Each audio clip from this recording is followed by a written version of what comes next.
Alright, hey guys, welcome back to another video. So this is just going to be a quick video comparing the night mode between the iPhone 13 Pro Max and the Realme GT2 Pro. So it's just going to be a quick video. I'll show you guys some photo samples after this, and I'll let you guys know what I think of them at the end of the video.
Okay, so now that I'm back home and I've had time to compare these images on the bigger screen side by side, I feel like it's finally time for me to share my opinions on how the night mode performed on the Realme GT2 Pro when compared to the iPhone 13 Pro Max. Now when it comes to images like these ones over here where it's not so challenging, there's still a decent amount of light, the Realme GT2 Pro and the iPhone 13 Pro Max are pretty much on par with one another, and it's kind of up to your preference on which one you like more. Although I must say that the GT2 Pro does a better job at the highlights than the iPhone, which as you can see blows them out and overexposes them a bit. Now another thing with the iPhone, as you can see as well, is there's quite obvious lens flares. It's been an issue with the iPhones ever since they've come up with that triple camera setup.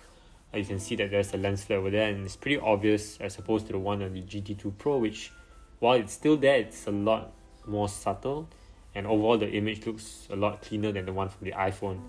And going on to ultra wide, as you can see, there's still a few more lens flares from the iPhone as opposed to the GT2 Pro, which again produce a much cleaner looking image. Now moving on to a slightly more challenging scenario over here, which is pretty much dark street. You can see that the GT2 Pro produced a much brighter looking image than the iPhone. The image from the GT2 Pro is a lot brighter than the iPhone, which is a bit noisy, and again you can see that it has blown out the street light over there. So once again, the iPhone doesn't really handle highlights very well. Now again, here's another challenging scenario where it's pretty much pitch black, and you can see the stark difference between the iPhone 13 Pro Max and the GT2 Pro, which just demolishes the iPhone in this regard. It's not even a contest anymore. You can see how big of a difference the night mode on the GT2 Pro is compared to the iPhone. Now moving on to video performance, now in this regard I would say that the iPhone does better in terms of smoothness and stability as opposed to the GT2 Pro, which the video quality is a bit like juddery and stuff. However, the GT2 Pro again continues the trend of being brighter than the iPhone. So I would say for this it comes down to your preference on which one you value more, whether it be smoothness or just overall brightness of the video. Now, moving on to a very challenging scenario over here where the only lights are the ones from the fairy lights and everything else is pretty much pitch black. You can see that the GT2 Pro does a much better job than the iPhone. The image is brighter and also more detailed. And the funny thing is, for this image, the GT2 Pro only needed 3 to 4 seconds of exposure time as opposed to the iPhone, which needed a full 10 seconds. But, despite using up a full 10 seconds, the image still came out looking much darker than the one on the GT2 Pro. And the same can be said for this one over here, where again it's a very challenging scenario. You can see that the iPhone, again needing 10 seconds of exposure time, still did a lot worse than the GT2 Pro. You can see that the waves have a weird like muddy smeared effect, and again the highlights are overblown and overexposed. Moving on to another one over here, it's the same thing again. And I know it's partly due to the fact that the GT2 Pro has a larger 15 megapixel sensor as opposed to the iPhone's 12 megapixel sensor. But you need to keep in mind that the GT2 Pro is a lot cheaper than the iPhone. So to see the GT2 Pro outperform the iPhone by so much, it's really impressive, coming from the GT2 Pro. And it's very disappointing if you're someone who owns an iPhone 13 Pro Max like me.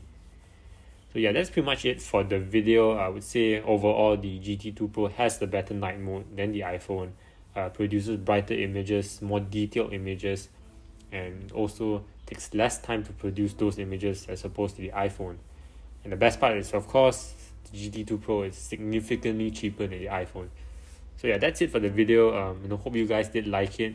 Do share with me in the comments on what you thought of the comparison, on which images you preferred, and know if you're planning to get the GT2 Pro as well. So that's it, and I'll see you guys next time.